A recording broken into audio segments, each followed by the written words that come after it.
On the Erie Railroad's steepest climb, no problem was bigger than the mountain itself. 3 entire locomotive crews were needed to shove one coal train up that hill, wages burning, timetables slipping, and steammen collapsing from exhaustion. When Baldwin unveiled a machine with 24 driving wheels, the Matt H. Shay, bosses saw salvation, one engine to do the work of 3.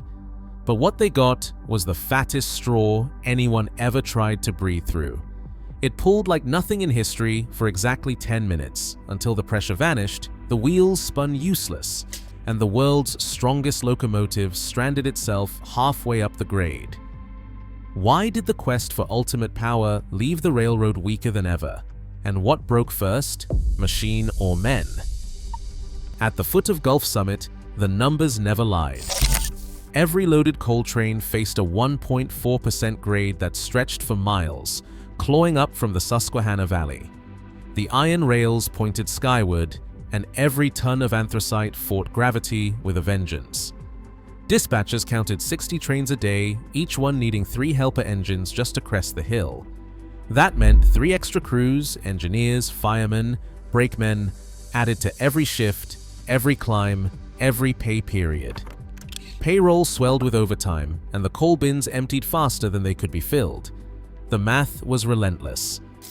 To move a single train, the company paid for 9 men instead of 3. 3 engines burned 3 times the coal, drank 3 times the water, and wore out 3 times the parts. The ledger lines bled red ink across the page. Every trip up Gulf Summit was a contest of muscle and money, and the mountain always took its cut. The fireman's world shrank to the rhythm of the shovel and the ache in his back. Shoveling coal in the pre-dawn dark, sweat freezing to his shirt, he could feel the weight of the grade in every joint. The engine strained, the wheels slipped, and the firebox demanded more with every mile. When the helpers coupled on at the base, the ground shook with the combined force. But that power came at a cost. 3 engines meant 3 times the noise, 3 times the smoke, and 3 times the chance something would break before the summit. Every day, the same ritual played out. Crews hustled to their posts, filled the tenders, checked the oil, and braced themselves for the climb. The dispatcher's board filled with delays as trains stacked up behind the bottleneck. If one helper failed, the whole line stalled. There were days when the mountains seemed to eat men alive, chewing through shifts and swallowing paychecks whole. The bosses at Erie Railroad could see the numbers just as clearly. They wanted one machine that could do the work of 3. 1 crew, 1 payroll, 1 engine to conquer the grade. The promise was simple. Build a locomotive strong enough to flatten the hill, and the mountain would finally lose. But every solution came with its own hunger. The next machine would need to be bigger, heavier, and hungrier than anything before. And somewhere in the back of every fireman's mind, there was a question. How much muscle could you bolt together before the whole thing collapsed under its own weight? Shift changes came fast and rough on Gulf Summit. Crews barely had time to wipe the coal dust from their faces before the next call-up. The timetable was a living thing, always hungry, always behind. Firemen stumbled from one locomotive to another, boots still warm from the last run, eyes stinging from the last firebox. The pay clock ticked louder than the engines. Overtime stacked up, but nobody felt richer, just more wrung out. The Erie roster read like a list of the walking wounded. Men who had worked 12 hours, then got called for another 6, just to keep the line moving. Dispatchers stared at a board littered with delays. A single breakdown meant a parade of trains stalled halfway up the grade, each one waiting for the helpers to crawl back down and try again. Some days, the helpers spent more time running light, backing down the hill empty, than actually pushing coal up it. Every missed connection meant more men on the clock, more coal in the fire, more money burned.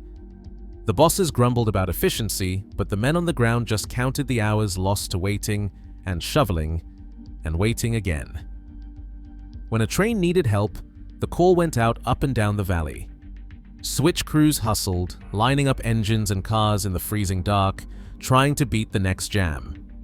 Brakemen ran the length of trains, lanterns swinging, checking couplers that had already been battered by the last helper run. By the time the engines were coupled and the crews ready, the clock had eaten another quarter hour. Multiply that by 60 trains a day and the numbers turned ugly fast. Management wanted miracles. They wanted one engine to do the work of 3, one crew to do the work of 9. They wanted the payroll trimmed, the overtime cut, the coal bills halved. They wanted the mountain to bow to their math. But on the ground, every solution felt like another promise that someone else would pay the price. The firemen watched the plans roll in and wondered if the next machine would finally break the cycle or just break them instead. The only thing heavier than the coal was the suspicion that nobody at the top understood what it took to push a train up Gulf Summit. Not in hours, not in dollars, not in sore backs and sleepless nights. They called it the Matt H. Shay, but the men on the ground just called it the monster. The first time you stood next to it, the world seemed to shrink.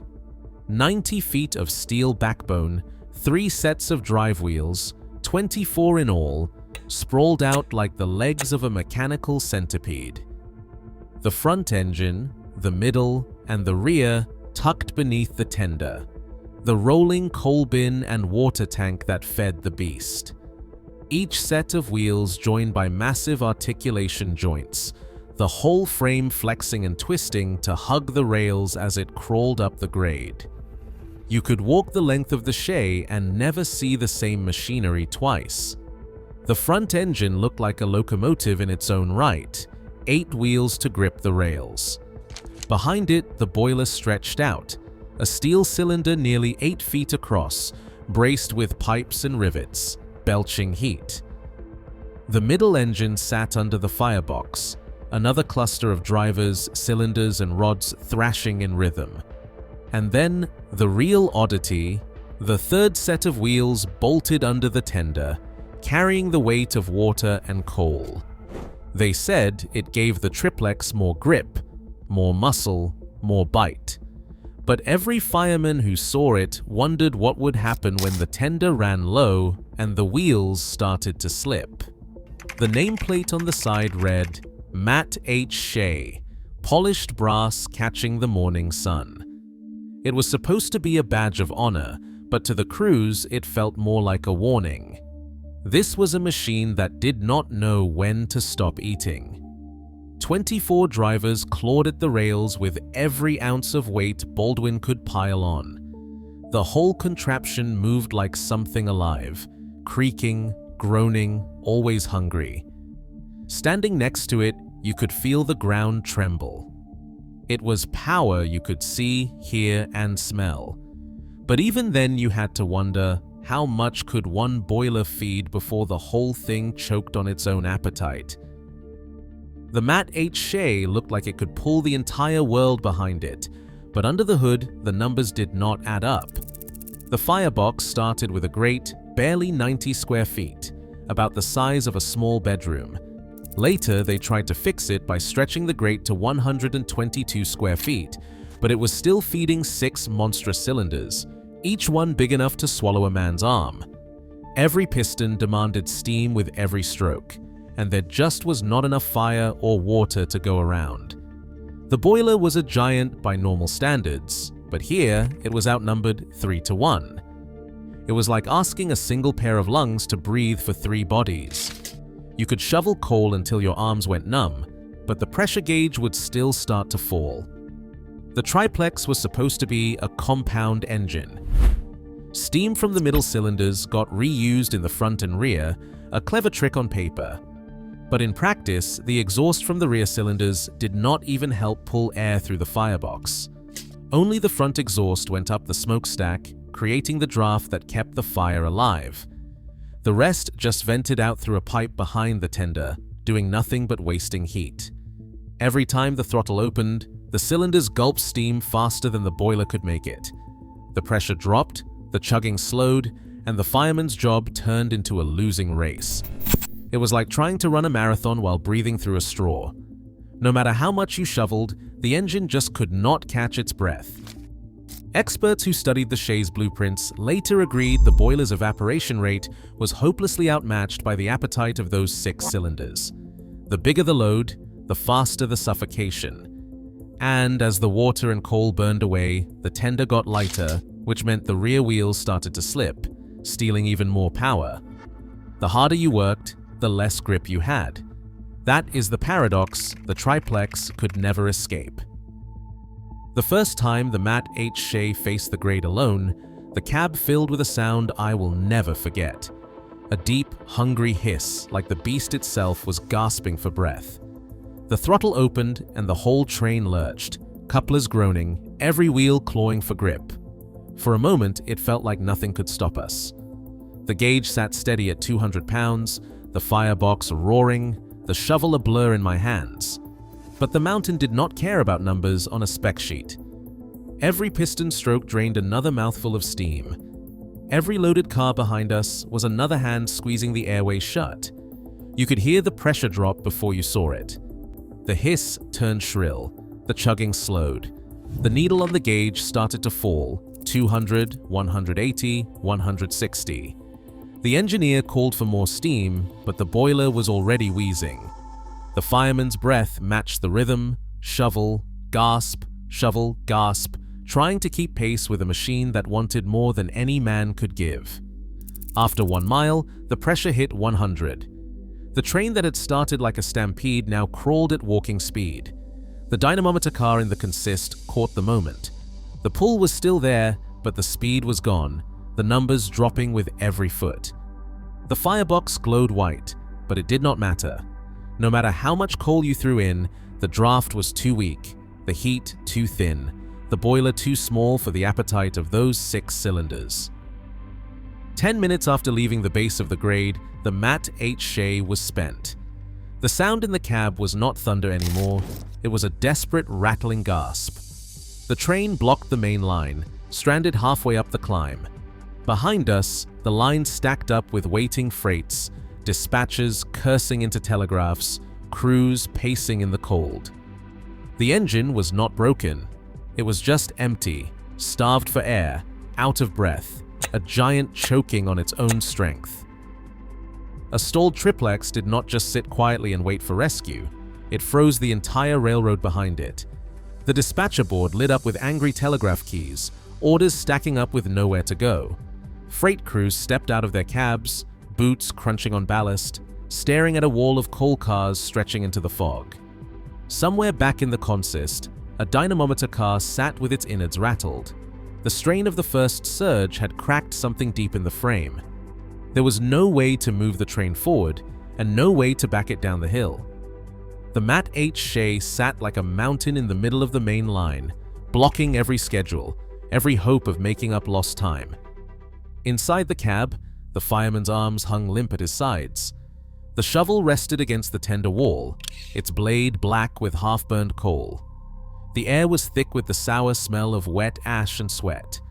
The engineer muttered curses under his breath, watching the pressure gauge hover just above useless.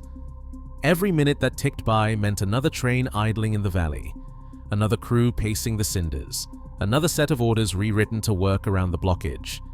The Erie was not just losing money, it was losing hours, patience, and whatever faith the men had left in Baldwin's miracle machine. The real insult came from the back of the beast.